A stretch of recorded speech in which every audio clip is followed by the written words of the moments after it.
The day hope-eyed the stars had always represented humanity's greatest dream. For 72 years, humans had walked among those distant suns as junior partners in the Galactic Federation. They had signed every treaty without question. They had accepted every restriction placed upon them. They had smiled politely when the elder species spoke to them with barely concealed contempt. They had believed that patience would eventually earn them respect. They had believed that following the rules would keep them safe. They were wrong about everything. Terra Nova hung in space like a blue jewel. The planet had vast oceans that sparkled under its yellow sun. Mountains rose along the equator, their peaks covered in snow that never melted. Between the mountains and the seas, green valleys stretched for thousands of kilometers. In those valleys, 3.8 million humans had built a civilization they could be proud of. They had constructed cities that blended with the natural landscape. They had planted forests and farms. They had created schools and hospitals and libraries. Children grew up breathing clean air and drinking pure water. Parents worked jobs that gave them purpose. The elderly sat on porches watching sunsets that painted the sky in colors that reminded them of Earth in Marcus. Stone had visited Terra Nova 17 times during his career. He remembered walking through the capital city of New Haven and feeling genuinely happy. The bakeries filled the streets with the smell of fresh bread. Musicians played in the parks. Young couples held hands while walking along the riverside. People greeted each other by name. It was everything humanity had hoped to achieve when they first left Earth and ventured into the galaxy. It was proof that humans could build something beautiful anywhere they went. But on this particular morning, Stone stood in the Federation Council chamber and fought for Terra Nova's survival. The chamber was enormous beyond human comprehension. It rose so high that the ceiling disappeared into artificial clouds. Representatives from 83 different species sat in curved rows that formed a massive circle. The architecture was designed to make visitors feel insignificant. Stone felt the weight of that intention as he stood in the center of the chamber, but he refused to let it show in his voice. The evidence is clear, Stone said firmly. Terra Nova has been a human colony for 46 years. We have settlement records dating back to the first landing. We have treaties signed by this very council authorizing our presence. We have paid every fee and followed every regulation. Our claim to this world is legitimate and documented. Chancellor Vex rose from his seat high above the chamber floor. He belonged to the Korath species, a race that had been spacefaring for 8,000 years. His skin was deep purple and covered in patterns that shifted when he moved. His eyes were pure black and showed no emotion that humans could recognize. His voice carried across the chamber without any visible amplification. Your documents are irrelevant, Vex said coldly. Archaeological evidence proves that the Korath walked on that world 12,000 years ago. We built temples there. We buried our dead in those mountains. The land belongs to us by right of ancient claim. Your presence there is an insult to our ancestors. You will evacuate immediately. Stone looked around the chamber desperately. He had spent weeks preparing for this moment. He had evidence. He had testimony from xenarchaeologists who confirmed that the Korath ruins were not on Terra Nova, but on a different planet in the same system. He had historical records proving the Korath themselves had abandoned any claim to Terra Nova 6,000 years ago. He had everything he needed to win this argument. But none of the other species would meet his eyes. The representatives from the Mylar Collective studied their data tablets. The delegates from the Threen Assembly looked at the ceiling. The ambassador from the United Crystalline Worlds appeared to be sleeping. None of them would speak in humanity's defense. None of them would acknowledge the evidence. They had already decided. Chancellor Vex. Stone said carefully, even if we accepted your claim, which our evidence contradicts, we cannot evacuate 3.8 million people in the time frame you've demanded.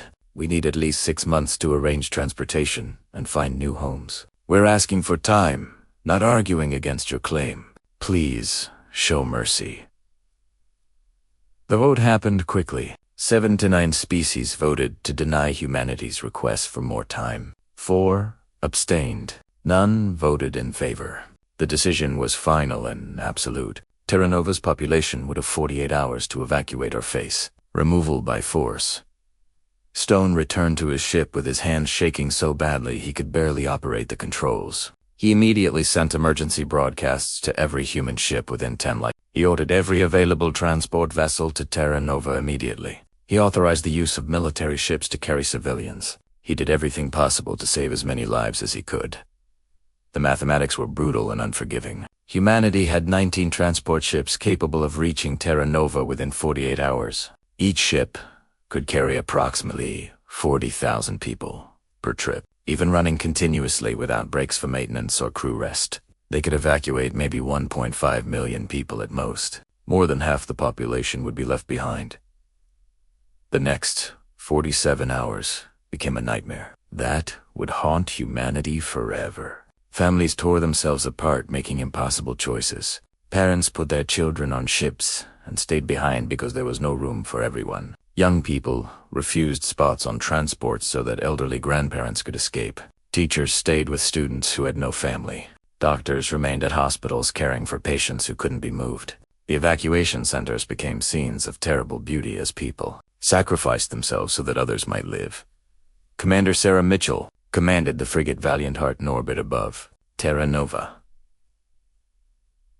Her orders were to protect the transport ships as they came and went. She watched from her bridge as ship after ship descended to the surface, loaded as many people as possible, and raced back to space. She counted every departure and calculated how many people were being saved. The numbers told a story she did not want to believe. That her tactical officer was a young woman named Lieutenant Jessica Park.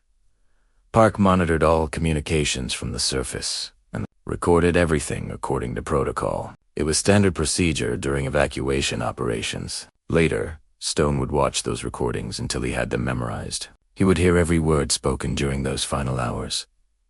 At the 47th hour, the Federation fleet arrived. 23 warships dropped from faster-than-light travel and took positions around Terra Nova. They were massive vessels that dwarfed any human ship. Their weapons could shatter continents. Their shields could withstand nuclear explosions. They represented the overwhelming military superiority that the Federation had used to rule the galaxy for millennia.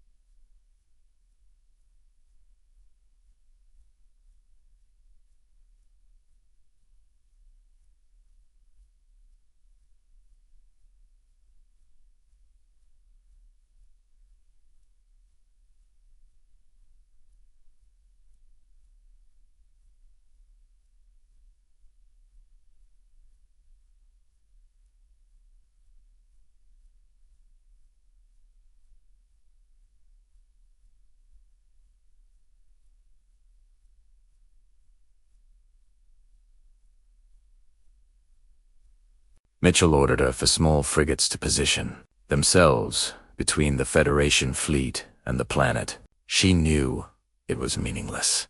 Her ships couldn't even scratch the paint on those warships, but she could buy time for one more transport to escape. She could give a few thousand more people a chance to live. Federation fleets, this is Commander Sarah Mitchell of the human vessel Valiant Heart. The evacuation is still in progress. Civilian transports are still loading passengers. We request permission to complete the evacuation before any action is taken. The response came from Admiral Krell of the Federation Third Fleet. His voice was formal and completely devoid of compassion. Human vessels will withdraw beyond orbital range immediately. Any ship remaining in prohibited space in 5 minutes will be destroyed. The correction will proceed as scheduled. There will be no delays. Micho looked at her crew. They were frightened, but nobody moved from their stations. They were all volunteers who had known this moment might come. All transports, emergency departure now. Mitchell ordered over the emergency channel. Take whoever you have and go. No delay. Launch immediately. 4 transports managed to lift off during those 5 minutes. They were overloaded beyond safety limits. People stood in cargo bays without seats or restraints. Children sat on parents, laps 3 and 4 deep. The ships groaned under the weight, but they flew anyway. The fifth transport was still loading when time expired. Families were still running up the boarding ramps. When the deadline passed, the Federation fleet did not fire on the human frigates. They simply moved past them, as if they did not exist. Admiral Krell did not consider humanity threatening enough to acknowledge. The human ships were insects. They were beneath notice. That casual dismissal hurt Mitchell, worse than any attack could have. The bombardment began at sunset, according to Terra Nova's local time. The Koroth used plasma cascade weapons that fell from orbit like burning rain. The weapons were designed for maximum destruction of surface installations, while leaving the planet itself intact for future colonization. They were precise and horrifyingly effective. Asterisk. New Haven died first. The capital city of 800,000 people vanished in 30 seconds. The plasma turned buildings into vapor. Streets melted into rivers of glass. The beautiful parks where children played became fields of ash. Then the fleet moved to the agricultural communities in the northern valleys, then the coastal cities along the Western Ocean, then the mining settlements in the southern mountains. They were methodical and thorough. They destroyed everything humans had built. Lieutenant Park sat at her console with tears streaming down her face. She recorded every transmission from the surface according to her orders. She heard parents singing to their children as the sky turned to fire. She heard teachers reading stories to students huddled in classrooms. She heard doctors praying in hospitals. She heard the screaming, and then she heard the silence that followed. Commander Mitchell could not look away. She watched cities burn from orbit. She watched forests become ash in seconds. She watched the oceans boil where the plasma weapons touched the water. She watched 3.8 million lights go dark. Her hands gripped the armrests of her command chair so tightly that her fingers bled. She wanted to fight. She wanted to fire every weapon her ship carried. She wanted to die attacking the fleet that was murdering her people. But General Stone's final order had been absolutely clear. Do not engari. Do not attack, record everything. Survive to bear witness. Mitchell followed her orders, even though it destroyed something inside her. She watched and recorded and survived. The bombardment lasted 4 hours. When the Koroth fleet finally stopped firing, Terra Nova was dead, where 3.8 million humans had lived that morning. Nothing remained but smoke and ruins and silence. The Koroth had been efficient. They had not missed a single settlement. They had not left any survivors. They had erased humanity's colony as thoroughly as if it had never existed. The Federation Council released a statement the next day. They called the bombardment an unfortunate but necessary enforcement action. They expressed regrets for any loss of life, while emphasizing that territorial sovereignty must be respected. They reminded all species that defying council decisions would not be tolerated. They made it sound like a parking ticket. He spoke about the deaths of millions of people as if it were a minor inconvenience. 2.3 million people had been evacuated.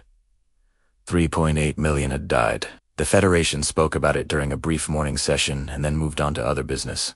General Marcus Stone traveled to Terra Nova 3 days after the Koroth fleet departed. He went alone in a small shuttle. He did not tell anyone where he was going. He landed in what had been New Haven and walked through the ruins. The ground was still hot enough to burn through his boots. The air smelled like burning plastic, and something far worse. Everything was gray. The plasma had turned color itself into ash.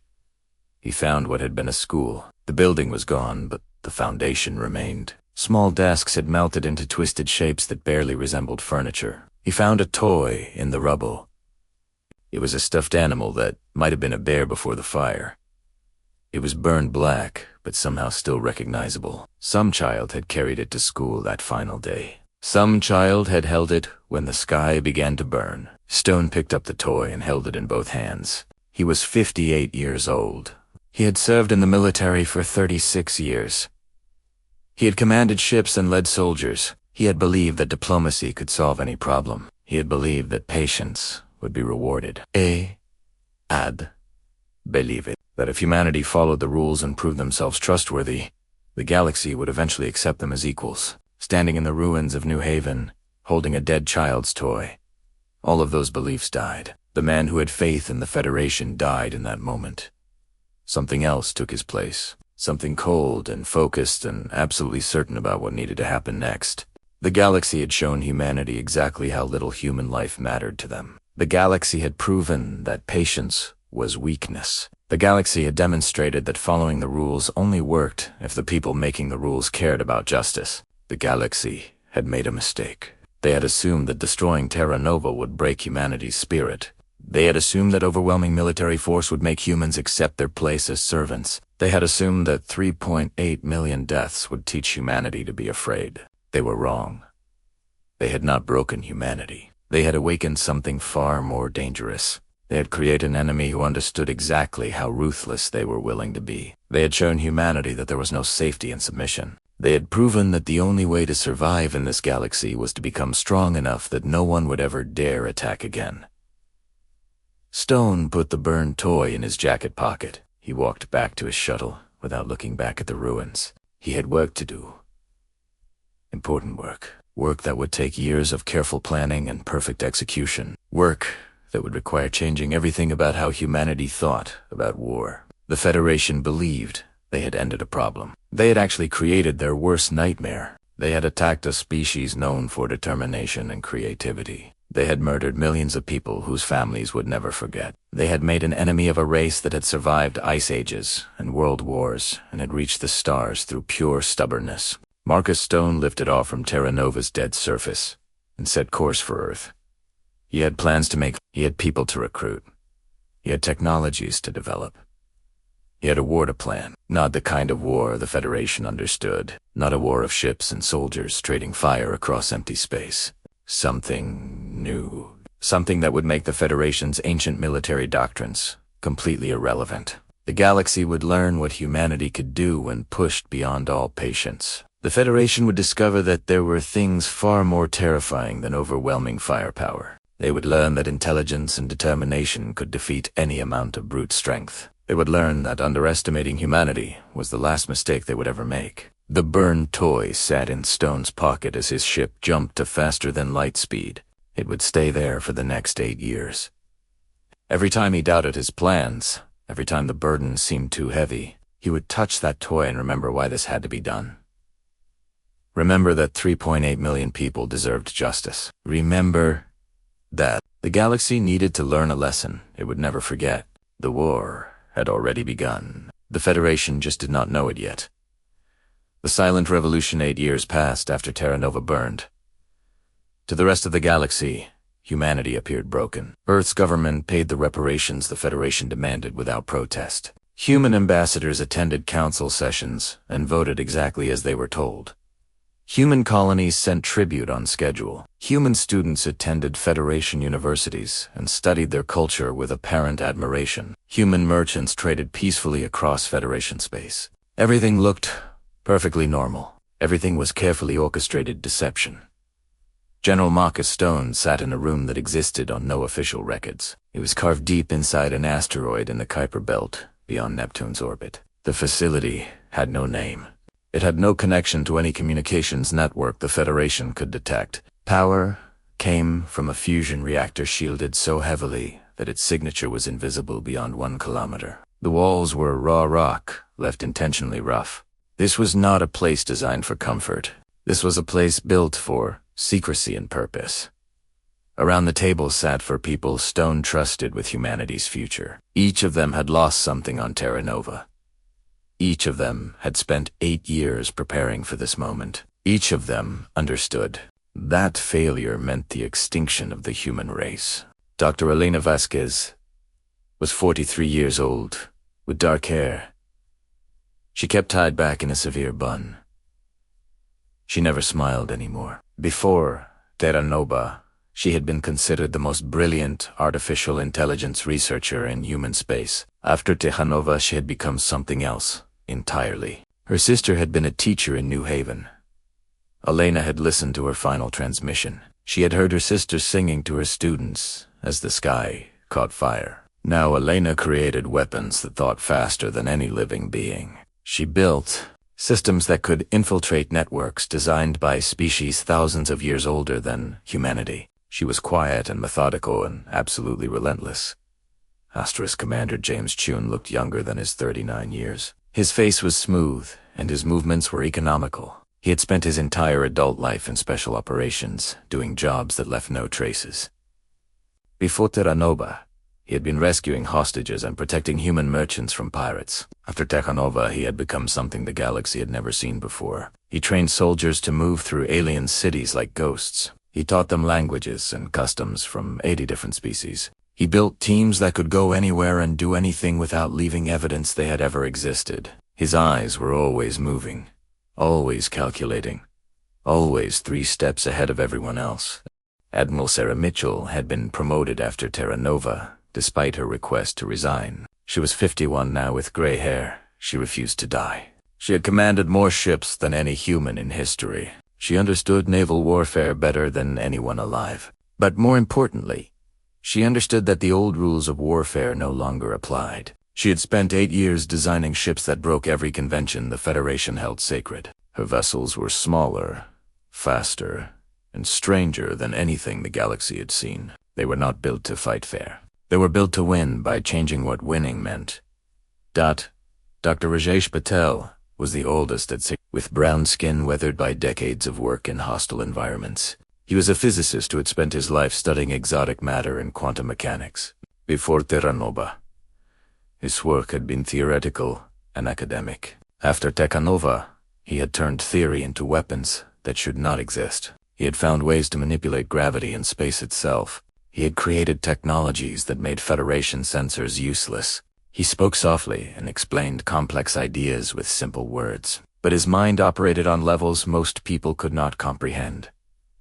Stone looked at each of them in turn. The Council meets in 2 months for their annual assembly. Every species will send their leaders. Every important decision-maker in the Federation will be in one place.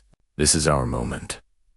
Elena leaned forward and activated a holographic display above the table. The Federation's entire communications network appeared in glowing lines connecting thousands of worlds. I have mapped every node, every relay, every backup system. Sai. Their network was designed 8,000 years ago by the Koreth. It has been upgraded and expanded, but the fundamental architecture has never changed. They believe it is impenetrable because no species has ever successfully attacked it. Can you take it down? Stone asked. Elena's lips curved in something that was not quite a smile. I can do better than that. I can control it. Every message, every data stream, every command going through that network will pass through systems I have built. They will never know we are there. When the moment comes, I can make their entire civilization blind and deaf in seconds. Admiral Mitchell brought up her own displays showing ship designs unlike anything in Federation databases. Our fleet is ready. 200 vessels in hidden facilities across 12 star systems, she said. They are not designed for traditional combat. They use quantum tunneling for propulsion, which makes them faster than anything the Federation has. They generate no emissions that Federation sensors can detect. They can appear anywhere without warning and disappear just as quickly. Each ship carries weapons that Dr. Patel designed. Patel spoke in his gentle voice. The gravitational disruptors will disable any ship without destroying it. They interfere with the artificial gravity systems that every Federation vessel requires. Crews will be incapacitated, but unharmed. We can neutralize an entire fleet without killing anyone. This is important because we are not seeking genocide. We are seeking justice. Commander Chun pulled up recordings of Federation worlds. His teams had spent 8 years infiltrating every major planet in Federation space. For the past 8 years, my operatives have been everywhere. They walk through Federation cities every day. They work in Federation facilities. They have access to systems and locations the Federation believes are secure. When we give the signal, we will have teams in position on 73 worlds simultaneously. They will capture key facilities, secure evidence of Federation crimes, and ensure civilian populations are protected. Stone nodded slowly, and the psychological component. Elena brought up files that represented 8 years of research. We have analyzed every species in the Federation. We understand their fears, their values, their decision-making processes. The Korath believe in overwhelming force and ancient rights. The Mylar collective values consensus and stability. The Thrain Assembly fears change above all else. When we strike our message will be tailored to each species. We will show them that their old certainties no longer apply. We will prove that humanity is not the weak species they can ignore. The plan was elegant in its complexity. Humanity would not attack the Federation with conventional warfare. They would not try to match warships against warships or soldiers against soldiers.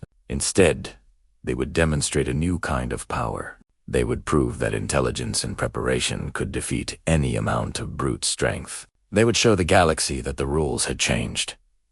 Over the next 2 months, every piece moved into position. The Hidden Fleet completed final preparations in asteroid belts and nebulae where Federation patrols never ventured. Commander Chun's operatives infiltrated the last remaining targets. Dr. Vasquez refined her control over the Federation network until she could manipulate individual data packets without detection. Admiral Mitchell drilled her crews until they could execute complex maneuvers in perfect synchronization. Dr. Patel tested his weapons on abandoned ships to ensure they would work exactly as designed. Stone spent those months visiting human colonies and military installations. He spoke to civilians who had lost family on Terra Nova. He addressed military units that had spent 8 years training for this moment. He reminded everyone why they were doing this. Not for conquest. Not for territory. Not even for revenge. They were doing this to ensure that no species would ever again believe they could massacre millions of humans without consequences. The opportunity came when the Federation went to war with the Xanthor Confederacy. The Xanthor were a proud species who had refused to pay increased tribute. The Federation responded with their usual overwhelming force. They assembled a massive fleet and prepared to crush the rebellion as an example to others. The Federation demanded that humanity provide support ships for the war effort. It was humiliating work.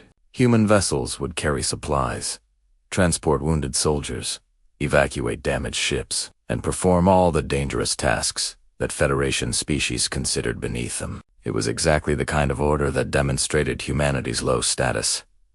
General Stone agreed immediately. He volunteered 53 ships to support the Federation war effort. He sent his most experienced captains.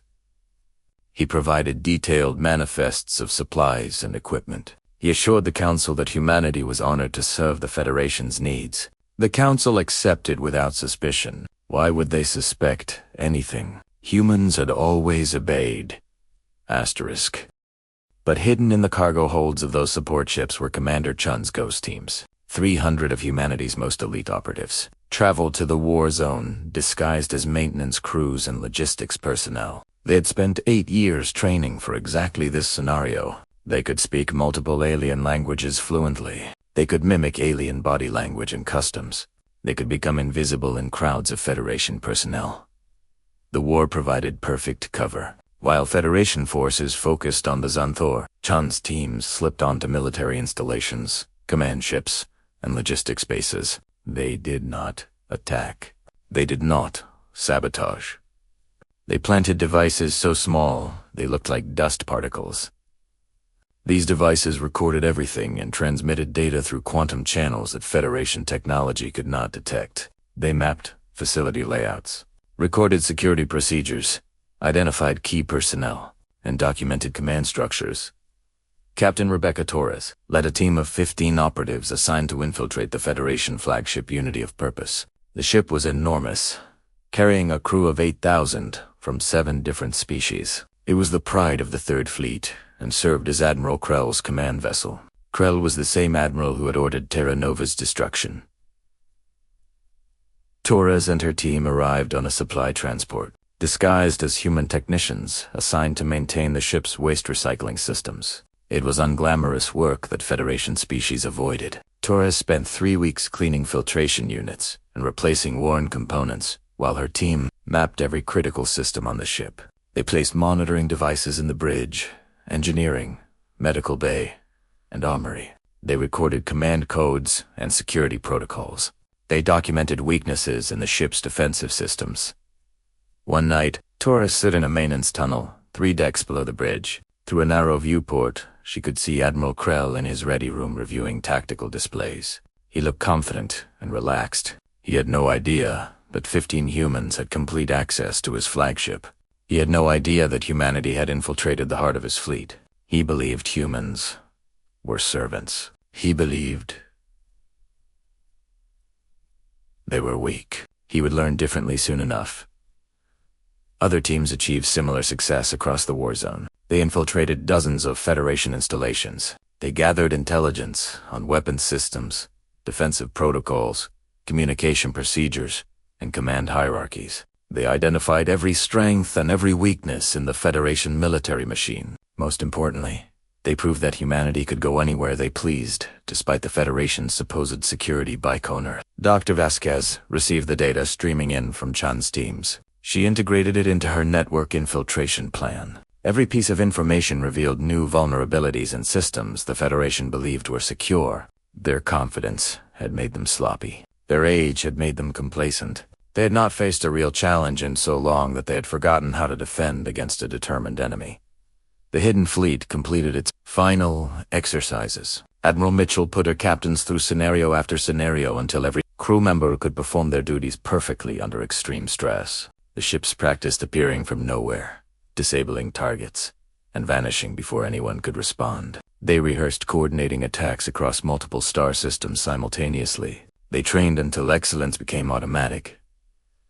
Dr. Patel refined his gravitational disruptors until they could disable a Federation battleship in less than 10 seconds. The weapons generated focused gravity waves that interfered with the artificial gravity fields every ship required. Without working gravity systems, crews would be unable to move or function. Ships would be captured intact with everyone aboard, rendered helpless but alive. It was a weapon designed for a new kind of war where victory did not require slaughter as Stone received. The final reports in his asteroid facility. Every system was ready. Every team was in position. 8 years of planning and preparation had led to this moment. He thought about the burn toy he still carried in his pocket. He thought about the 3.8 million people who had died on Terra Nova. He thought about the children who had been singing songs when the sky caught fire. The Federation believed they had taught humanity a lesson 8 years ago. They believed that destroying Terra Nova had shown humans their proper place. They believed that overwhelming military power was the only thing that mattered in the galaxy. They were about to learn how wrong they were. They were about to discover that humanity had spent 8 years becoming something the galaxy had never seen before. They were about to experience a demonstration of power that had nothing to do with the size of fleets or the strength of weapons. The galaxy was about to change forever. The old rules were about to become irrelevant, and the Federation was about to face an enemy they had created through their own cruelty. Stone gave the final order. All teams begin final positioning. Operation Reckoning commences. In 72 hours, humanity will have justice.